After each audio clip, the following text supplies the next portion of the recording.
นะพี่น้องมื้อนี้บ่ได้ขึ้นโคกบ่ได้ลงน้ำมื้อนี้บ่ได้พาเซียนเวียไปหาแกงเบ็ดพาเพิ่นมาปรุงแต่งอาหารให้งัวคูเพิ่นเนาะพี่น้องเนาะอาหารเสริมให้งัวคูเพิ่นงัวเพิ่นจอยหลายแล้วเพิ่นว่าเนาะมื้อนี้อาหารเสริมเพิ่นสิมาปรุงแต่งนี่ก็มีกกล้วยพี่น้องเพิ่นกำลังพันกำลังซับอยู่เนาะผัดก็ได้ซอยก็ได้ซอยมันสิกินดีกว่ามีถาดเห็ดก็เลยว่ามันเปลืองเวลาซอยอาหารสิใช้นี่มีหยังในอาหารเสริมมันนี่เซียนเวียจากบ่จัก มีห้ำพี่น้องเนื้อ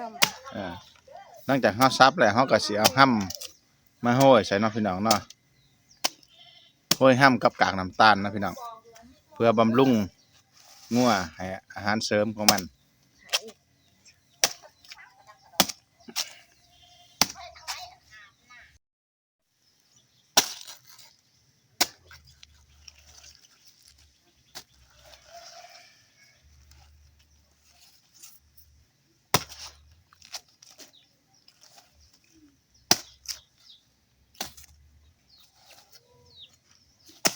งัว2ตัวก็สิเฮ็ดหลายก็สิบ่ได้ดอกพี่น้อง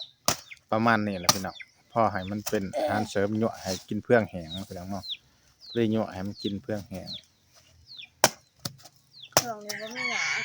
มาเลยยังบ่เห็ดหน้าครับ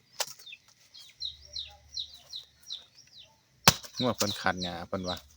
ช่วงนี้บ่มีหญ้าพี่น้องเพิ่นเลยเสริมอาหารให้อาหารเสริมให้จากมันสิขายบ่ได้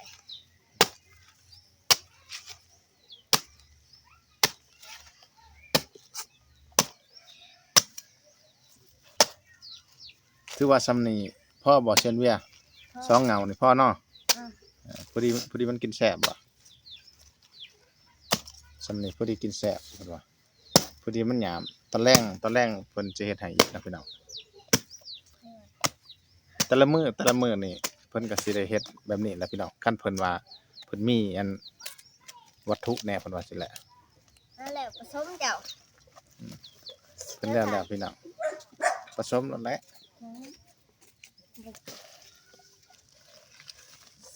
วันนี้แม่นเพิ่นสิผสมอาหารเสริมเพิ่นเลยเนาะพี่น้องเฮ็ดจังไดอันนี้โห้อยห้ำเอาห้ำใส่ก่อนเนาะพี่น้องโห้อยห้ำให้มันทั่วเพิ่นว่าเพิ่นยายออกเป็นกองเลยเนาะพี่น้องเนาะ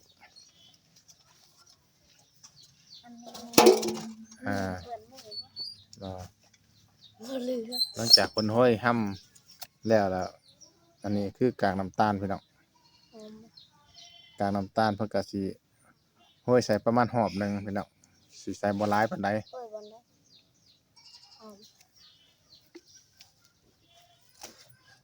เยี่ยมสำนั้นละไปห้อยกากน้ำตาลใส่กองก้นใส่กองแล้วบัดนี้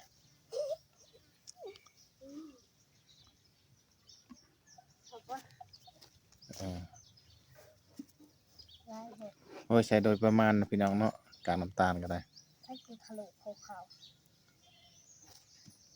จ้างห้วยแล้วก็สิขลุ่นนะพี่น้องให้มันเข้ากันมันก็บ่ทั่วขนมตาลก็อย่างนั้นกับบ่ทั่วกับมันก็กินได้นะพี่น้องเนาะขลุ่นให้ทั้งลมให้ถือกับห้ำนำว่างัวถือกินห้ำมันก็สิกินก็กวาดไปนำนะพี่น้องเนาะ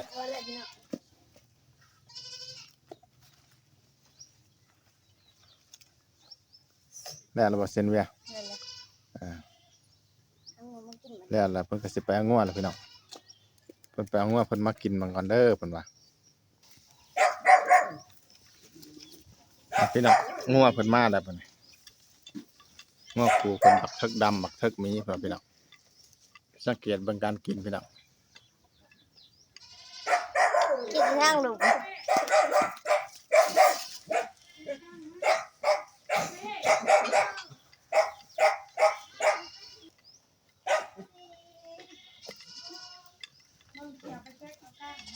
ป้าแล้วก็ ปะมันนี่งัวคูของเพิ่นนะพี่น้องเนาะเทิกแดงกับเทิกดำหุ่นดีขนาดไม่ใช่ตัวหุ่นดีๆเนาะอาหารเสริมของเฮานี่บ่แม่นแตะงัวได้กินนะพี่น้องเลยสูตรเด็ดของเชียนเวียนี่มีตัวเสริมอีกคือแบ่อืมแบ่เพิ่นก็ห้องยัวๆสงสัยอยากมากินอาหารเสริมน้ำงัวคูกันพี่น้อง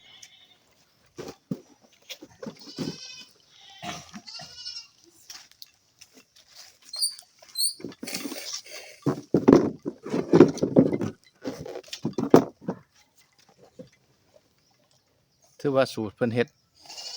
นี่แม่นได้รับผลดีนะพี่น้องเนาะงัวก็กิน เกี่ยวเสือกเลย ถือว่างัวกินแบบจุใจเลยพี่น้อง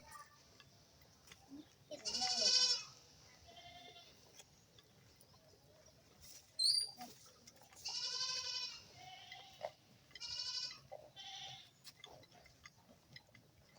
ข้าวเดียวกินเบิดพี่น้อง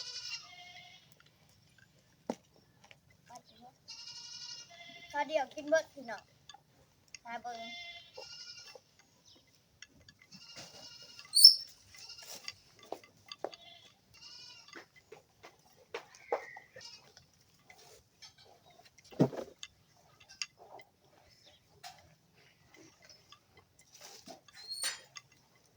ถ้ามีแต่กกกล้วยมันก็สิบ่มีวิตามินไว้นะพี่น้องแต่ว่ากินอยู่ง่วงก็กินดีอยู่พี่น้องเนาะมีแต่กกกล้วยก็ได้แต่ว่าเฮาก็เสริมธาตุบำรุงให้เนาะพี่น้องเสริมธาตุบำรุงให้มีกากน้ำตาลครับกับห้ำอ่อนนะพี่น้องเนาะงัวกำลังเป็นตะแพงนะพี่น้องงัวเพิ่นงัวคูของเพิ่น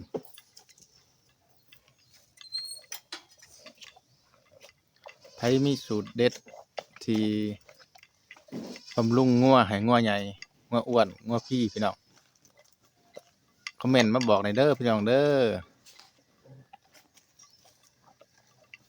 อก็สิขอจบคลิปไว้เท่านี้พี่น้อง